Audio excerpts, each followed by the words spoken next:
Listen, for the last 7 years, we have been extremely lucky to be Kansas City Chiefs fans.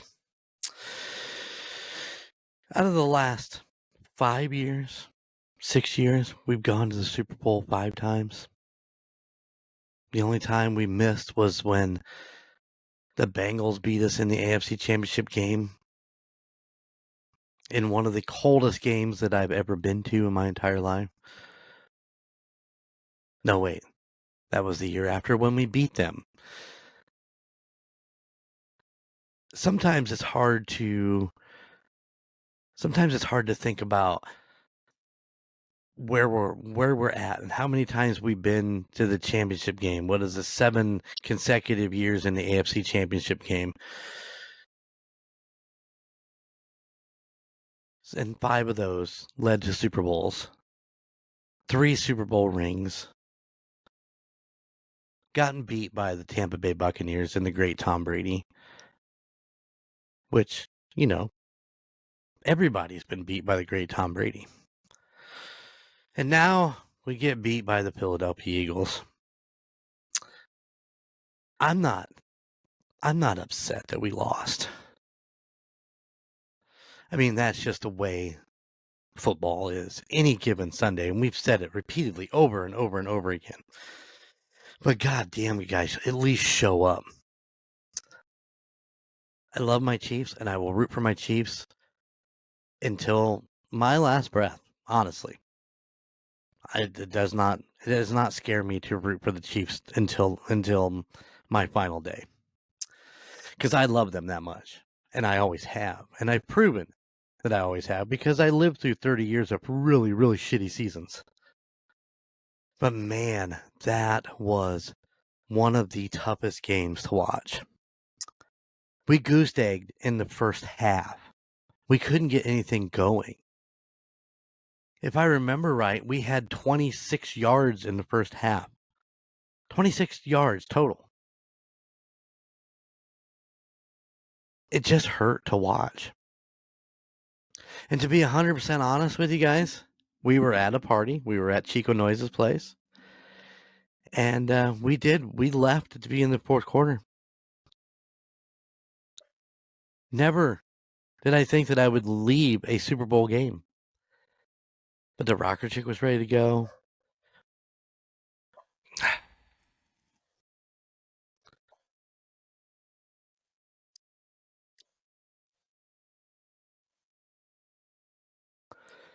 But hey, it's the way it goes. Can't win them all. All of the stuff, throw it all out there. You can't. It hurts so bad. Oh, but anyway, this is the Indiana Chiefs Fans Podcast. I was really hoping that I would have a co-host tonight, but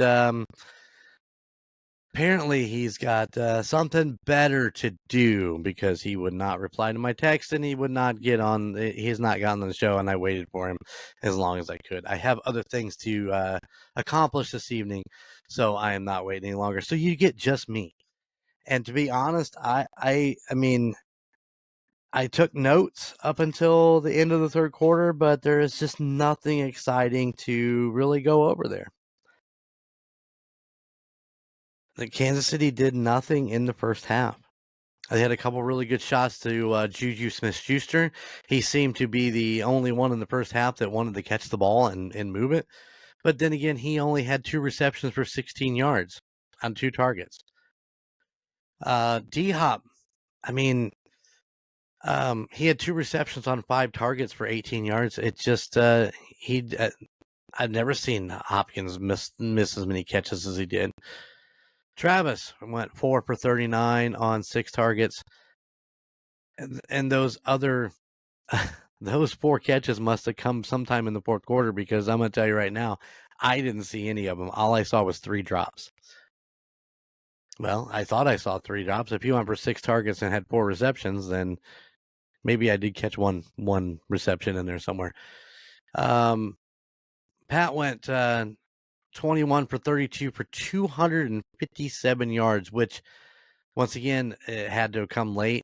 A lot of those 157 yards to Xavier Worthy on 8 receptions and 8 targets. I mean, the 8 and 8, you can't go. I mean, that's a good day for him. But man, they just couldn't get things going in the first half. And Philadelphia just kept rolling. Jalen he was 17 for 22 for 221 yards, but he was averaging 10 yards a pass. I mean, I was real proud of our defense. Barkley went, he had 25 carries for 57 yards. That's an average of 2.3 yards per carry. But his longest was 10. 57 yards. Our defense held one of the great running backs in the NFL right now to 57 yards in this game. You cannot you can't say anything bad about our front line of our defense. I would love to give you stats on what McDuffie and those guys did, but I mean they got burnt a couple times.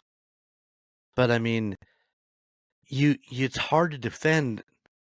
It's hard to defend a perfectly thrown ball into the basket, and that's the couple big throws out to AJ Brown. He had a 22-yard touchdown. Dropped it right in the basket. It was beautiful. It was unbelievable. Who was the other one? Devontae Smith, was that the other one? Had a super long catch. 46 yards. Yeah, there you go, right there. I mean, perfectly thrown balls. I mean, Jalen did a hell of a job. And when he wasn't, I mean, he had more rushing yards than Barkley did with 57. Or no, 72. I'm sorry, 72 yards. You can't. And I'm not taking away from the Eagles. They came to play. Their defense looked amazing. They ended up with, I think, 6 sacks. 6. They had 6 sacks in total, and they dominated that front line. Our interior 3 have been strong all year, and I still don't think that was. I think there was a couple little goop ups, a couple little miscommunication things there between those 3, a couple penalties that just were stupid as shit. I think we had an offsides on the defense, which was stupid as shit. Amenahu had one that was like, come on. It reminded me of D Ford a little bit back in that AFC Championship game against the Patriots, I believe, which could have been a game ending, could have sent us to our first Super Bowl, and it got called back on that penalty because Brady threw an interception. You know, that's the game that the Chief never wants to talk about, all because he lined up.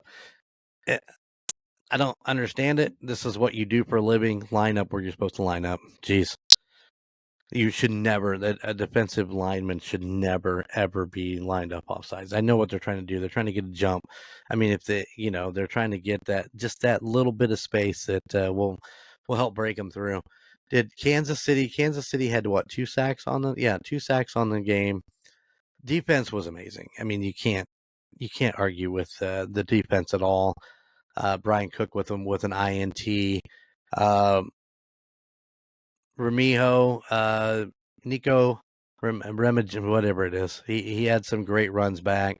He ended up about 84 yards altogether on 3 kick returns and 5 yards on a punt return. But man, he was trying to get that fire going. He really did. He really tried really hard to get that burst, but nothing was firing up that offense. Nothing. Come on, guys. You're in the biggest game of the season. Why did you guys look just so flat? And this is the problem today. This has been an ongoing thing all day long. Let's not be fooled. I didn't go to work on Monday after Super Bowl.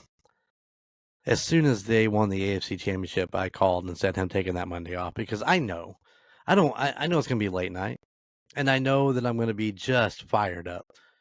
because I am after all of these Sunday night and these, Monday night games. It's like I can't get to bed. All I can do is think about the game, and I'm wired. My brain just doesn't stop. It just go, go, go. So I took it off. And so I was able to not have to deal with people on Monday after the Super Bowl. This being Tuesday, as I record this is the day that I had to deal with it, and it wasn't so much that I didn't have to deal with like heckling of people, but a lot of people ask the same question over and over and over again. It's like, what happened? And I'm gonna tell you right now, I don't have the inside track. I wasn't in the locker room. They didn't call me after the game. I don't have a direct line to Andy Reid. So I have no idea what happened. I don't know why we couldn't get things going. I don't know why all of a sudden the offensive line couldn't stop anybody. I don't know. I don't know why. So don't ask me why. And it got to that point today where somebody asked me, and I was like, Jesus Christ, I wasn't fucking there. I don't know. But everybody who decided that they wouldn't ask me, what happened? We played like shit. We didn't show up for the biggest game of the year. And it's heartbreaking. Absolutely 100% heartbreaking. Not because we lost, just because we didn't show up to play. Was the pressure of a three-peat too much? These are all the questions I ask in my head. Because I don't have answers.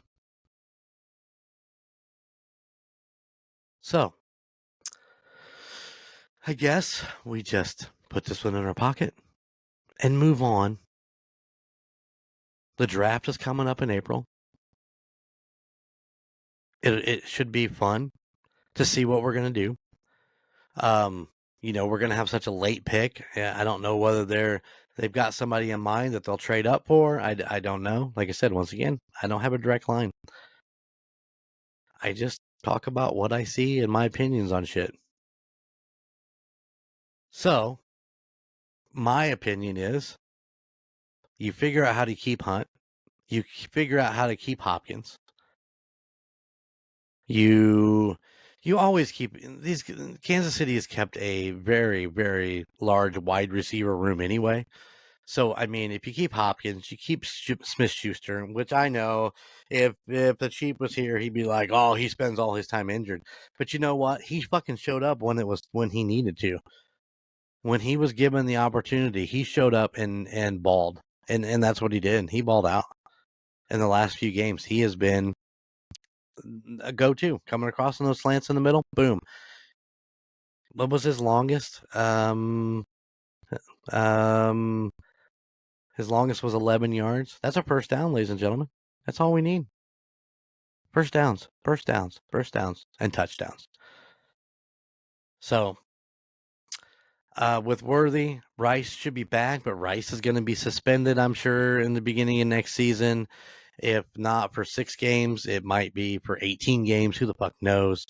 The NFL talking heads, the whatever you want to call them, they can't get their head out of their ass. They should have just done it this year and been over with. But no, we got to let it all play out and do all this stuff. So once again, we've been without him because of injury this year, and now we're going to probably be without him majority of next year because of the suspension. Do you keep him? Absolutely, you should keep him. I mean, everybody makes mistakes, especially these young kids like this. All of a sudden, have money and big egos and attitudes, and you don't want to shut that down. You want to keep a certain amount of that, but they got to learn. They have to, it is what it is. But so I don't know. I don't know what we do. I want to see Hopkins stay. I want to see Hollywood Brown stay. I want to see Juju stay.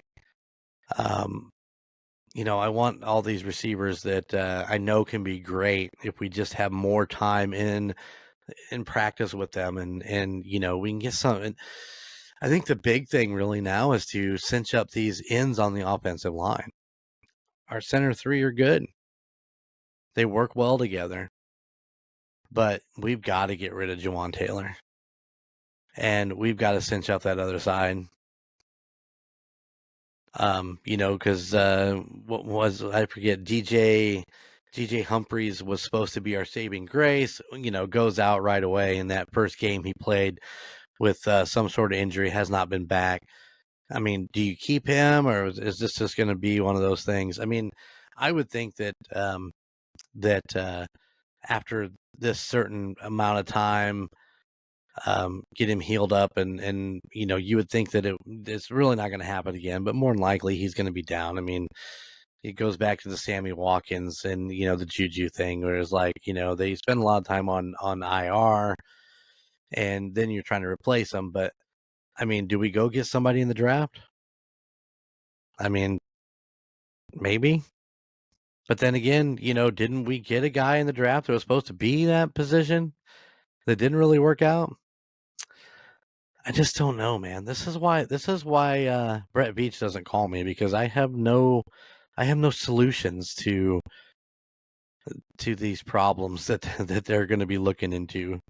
The other thing is we got McDuffie. Do we need another? We need another star corner safety. I mean, we have guys back there, but Joshua Williams and and Watson, um, Jaden Hicks. Jaden Hicks, I like. He's still young. This is his rookie season. I like Brian Cook. Brian Cook has done as well since this season, but I mean, it still just seems like we're letting these guys churn and burn us. We need something that's gonna really put us over the top back there, like we were when you had McDuffie and Snead. I hated seeing Snead go, and I hated that he finished the season on IR, I do believe. I don't think he came back from being hurt. But at the same time, Jamari Connor, I'm not a buy. Justin Reed is his contract is up. Do we re-sign him? Do we bring him back? So much is still going to be into the balance. But that being said, as I talk from a defensive side and wide receivers, we still have Patrick Mahomes. And whatever was going on with him in this Super Bowl will pass, and he'll be back to full 100%. I mean, if you looked at him during this game, the man just looked tired. Now, I'd heard rumor, this is absolutely 100% rumor, I don't know this to be fact, but I heard that they put his grandfather in hospice just before the game, a couple days before. Is that something that was weighing on him? He just had a brand new baby. Is that something that was weighing on him? I wouldn't think that would weigh on him while they were in New Orleans, prepping for the game. I would think that would be, God, I would think that he would have a nanny, wouldn't you? Wouldn't you think so? I would think that would be the big play right there. He'd have a nanny to take care of all that, but listen, I don't know. State Farm money, T-Mobile money, Kansas City money, Oakley money.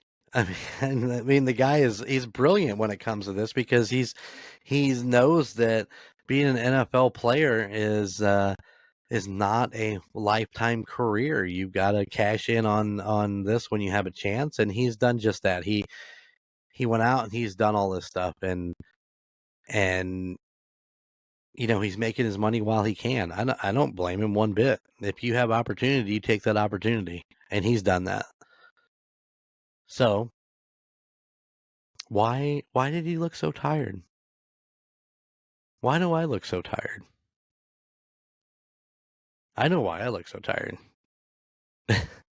Because I can't sleep because we lost the Super Bowl. No, I'm just kidding. It is what it is. I'm not terribly distraught over it. I mean, a little bummed, don't get me wrong. I'm thrilled for the Eagles fans that I know, and I only know a couple, and I'm happy for them. Especially after we beat them a couple years ago, and they were the sad ones, and I was the happy one. Now I get to be the sad one, and they get to be the happy ones, and I'm thrilled for them. I'm thrilled for the Eagles organization, Nick Sirianni, Jalen Hurts. I'm laughing at the Giants right now because you let Saquon go. I mean, come on, guys. What a dumb move, really. You let this great running back go, and he went and won himself a Super Bowl with somebody else. Your mistake. Yeah, a ton of guys on that Eagles fans. I did have to smile. I did have to smile because after the win, after Philadelphia won, I thought of my good friend Dale Ewers, who passed away several years ago. Giant Eagles fan. And I thought of him when we played him in the last 2 years ago. I thought of him, and I know that we would have just been rousting each other, because that's what we did. Even when both of our teams sucked really bad, it was something that we did together. And he was such a good sport, and I tried to be a good sport also, and we just had fun with it. And he was a good dude, and I miss him like crazy. But yeah, I was thinking about him yesterday, and how thrilled he would be that the Eagles won a Super Bowl. Although I don't think he got to see the last Super Bowl win. I think he passed away a year or two before they won the Super Bowl. 2016? Does that sound about right? So he'd be living up in Eagles land. But something I haven't heard is whether Philadelphia is burnt to the ground right now, because we talked about that in the Other Side podcast, that win or lose, the Eagles fans are just going to burn that fucking town to the ground. So I don't know what happened there, but hopefully they didn't get too crazy, but you just never know. All right, guys. Well, this is the last episode of season 3 of Indiana Chiefs Fans. For those who tune in and check it out, I thank you very much. You can always email me at indianachiefsfanspodcast@gmail.com. I would love to hear from you. And hopefully you'll be hearing more from us next season. Obviously, I have got to do some change ups, because it's really hard for me to sit here and talk to you by myself. We need to make sure that we have co-hosts, and make it interesting and entertaining and informational and opinionated and all that bullshit that goes with it. But hopefully we'll get something worked out for the beginning of next season.